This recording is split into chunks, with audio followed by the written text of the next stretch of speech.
Une entreprise, c'est une propriété privée. Et d'ailleurs, tu n'as pas le droit de rentrer dans l'entreprise. Personne ne rentre dans l'entreprise. Ne peuvent rentrer dans l'entreprise que les salariés, souvent avec un badge d'ailleurs, mais les flics ne peuvent pas rentrer, les douaniers ne peuvent pas rentrer, les syndicats extérieurs ne peuvent pas rentrer, ils peuvent distribuer à l'entrée de l'entreprise, mais ils ne peuvent pas rentrer. Il y a une porte infranchissable. C'est un lieu clos, complètement clos. Les seuls qui peuvent rentrer, c'est l'inspection du travail. De jour comme de nuit, 24 heures sur 24. Le samedi, le dimanche, comme les autres jours. On ne peut pas parler ouvertement et dénoncer ce qu'on voit dans les entreprises. Et pourtant, on voit de ces choses. Oui, enfin, et c'est frustrant parfois. Moi, j'ai envie parfois. Parfois, je raccroche le téléphone puis j'insulte. Enfin, du coup, c'est un truc qu'on vit dans la section. Ouais, c'est encore ce connard qui m'a appelé, il a toujours rien fait, tous les salariés. Et voilà, mais on en a à raconter effectivement qui mériterait d'être connu sur la place, de dénoncer au grand public, hein, sur la place publique. Moi, j'ai plusieurs entreprises de mon secteur, je citerai pas le nom, qui ont une gestion.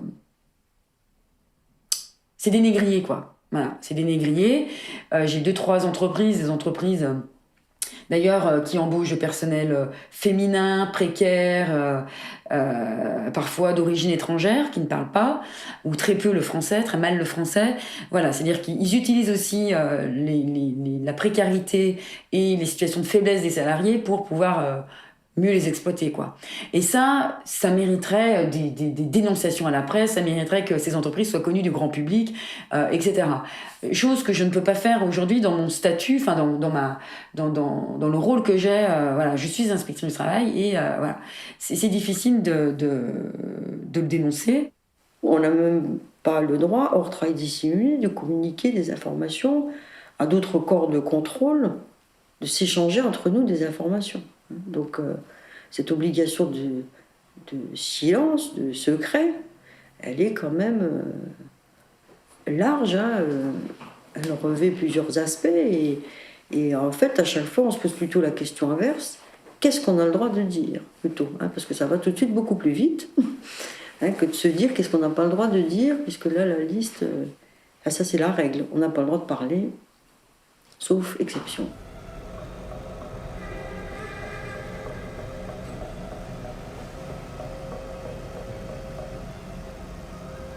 Dans un nombre important de cas de figure, c'est une faute sanctionnable. Le salarié peut être sanctionné parce qu'il a raconté ce qui se passait en son entreprise. Et à part quelques exceptions rarissimes, en général, les tribunaux considèrent que c'est une faute de raconter ce qui se passe dans l'entreprise. Alors là, tu as des histoires, t'as les histoires d'un grand constructeur automobile qui fliquait ses salariés, y compris sur les lieux de vacances, qui veillait à ce qu'ils aient que des véhicules de la marque, qui ne critiquent pas la marque, etc. Il y a des exemples fameux maintenant d'expressions sur Facebook, par exemple. Alors, on parle de Facebook beaucoup parce que c'est un moyen de communication à la mode. Mais on est typiquement dans une expression individuelle, libre, parce que normalement exercée dans le cadre de la vie privée. Et parce qu'elle a un rapport avec la vie professionnelle, on va pouvoir la rattacher juridiquement à un élément de la vie professionnelle. Ce qui fait que même dans sa vie privée, quand on veut s'exprimer, discuter avec quelqu'un, ben, il faut faire attention à ce qu'on raconte. Parce que ça fait partie des prérogatives de l'employeur, hein, d'exercer son pouvoir disciplinaire, discrétionnaire sur les salariés. Et pour le faire, il peut même mettre en place un certain nombre de moyens de surveillance. Et la vidéosurveillance, la géolocalisation, enfin, il y a tout un tas de moyens, y compris de moyens de vérifier, hein, par exemple les mails qui sont reçus. Hein, Tout est secret dans l'entreprise, tout est confidentiel. Et c'est pas le confidentiel commercial par rapport aux concurrents, c'est confidentiel surtout. Quand il y a quelqu'un qui se fait licencier, personne ne le sait dans l'entreprise. Ah, il est parti, il a démissionné. Ah, on ne sait pas. Moi, je peux le savoir en allant voir le DRH, mais Si le type n'a rien dit, on ne sait pas s'il est parti dans une transaction, s'il a été viré parce qu'il avait mis la main au cul de quelqu'un, ou s'il avait démissionné parce qu'il avait trouvé une autre boîte. On ne peut rien dire dans l'entreprise. C'est pour ça qu'il est fondamental que les salariés puissent venir parler à l'inspection, puissent venir dire des choses à l'inspection. L'inspection s'adresse rarement aux salariés, donc c'est souvent les salariés qui viennent nous parler. Parce qu'ils en ont besoin, parce qu'ils ont un intérêt individuel d'abord, hein, bien sûr, et c'est tout à fait normal. Et donc, ils viennent nous dire ce qui ne va pas. Ils viennent dénoncer d'une certaine façon. Hein. C'est vrai que dans notre société, on a du mal à admettre un droit de dénonciation. Mais justement, c'est bien parce qu'il y a ce lien de subordination qui est écrasant, enfin qui est en tout cas très très fort et très très très pesant sur la vie au quotidien des salariés, qu'on admet que ben oui, il y a un droit de dénonciation des infractions de l'employeur par les salariés auprès de l'inspection du travail. D'où la règle de l'absolue confidentialité des plaintes, garantie par une convention internationale.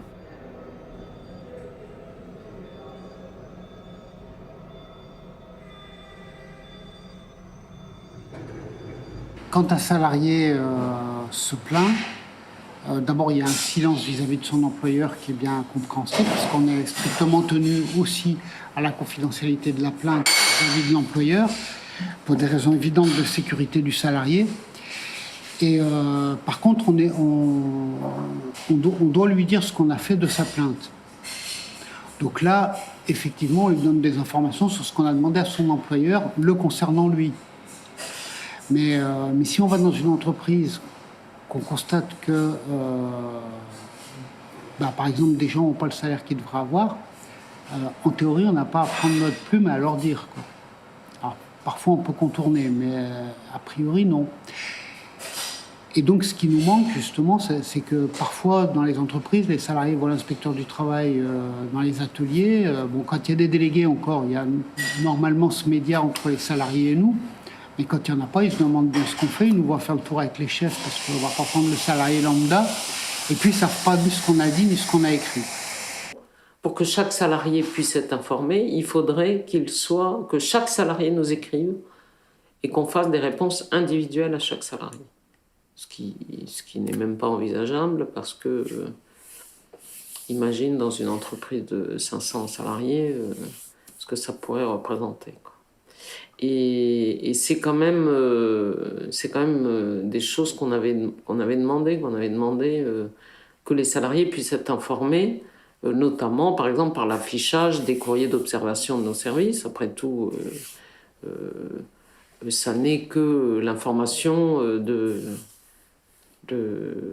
ce qu'on a été faire, quoi. Voilà.